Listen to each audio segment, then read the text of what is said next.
Matthieu, chapitre 14. En ce temps-là, Hérode le tétrarque, ayant entendu parler de Jésus, dit à ses serviteurs, « C'est Jean-Baptiste.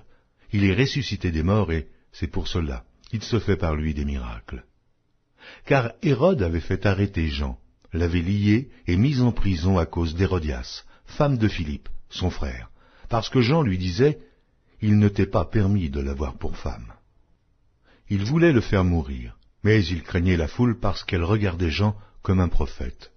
Or, lorsqu'on célébra l'anniversaire de la naissance d'Hérode, la fille d'Hérodias dansa au milieu des convives et plut à Hérode, de sorte qu'il promit avec serment de lui donner ce qu'elle demandait. À l'instigation de sa mère, elle dit, « Donne-moi ici sur un plat la tête de Jean-Baptiste. » Le roi fut attristé, mais à cause de ses serments et des convives, il commanda qu'on la lui donne. Et il envoya décapiter Jean en prison. Sa tête fut apportée sur un plat et donnée à la jeune fille, qui l'apporta à sa mère. Les disciples de Jean vinrent prendre son corps et l'ensevelir, et ils allèrent l'annoncer à Jésus. À cette nouvelle, Jésus partit de là dans une barque pour se retirer à l'écart dans un lieu désert, et la foule, l'ayant su, sortit des villes et le suivit à pied. Quand il sortit de la barque, il vit une grande foule et fut ému de compassion pour elle. Elle guérit les malades. Le soir étant venu, les disciples s'approchèrent de lui et dirent, « Ce lieu est désert, et l'heure est déjà avancée. Renvoie la foule, afin qu'elle aille dans les villages pour s'acheter des vivres. » Jésus leur répondit, « Ils n'ont pas besoin de s'en aller. Donnez-leur vous-même à manger. » Mais ils lui dirent, « Nous n'avons ici que 5 pains et 2 poissons. » Il dit, « Apportez-les-moi. » Il fit asseoir la foule sur l'herbe, prit les 5 pains et les 2 poissons, et, levant les yeux vers le ciel, il rendit grâce. Puis, il rompit les pains et les donna aux disciples qui les distribuèrent à la foule. Tous mangèrent et furent rassasiés, et l'on emporta 12 paniers pleins des morceaux qui restaient. Ceux qui avaient mangé étaient environ 5000 hommes, sans les femmes et les enfants.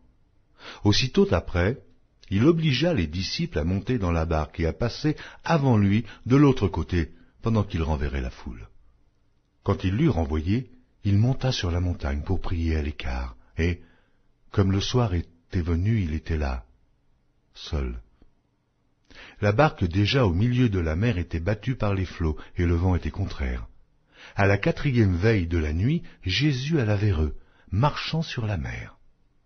Quand les disciples le virent marcher sur la mer, ils furent troublés et dirent, « C'est un fantôme !»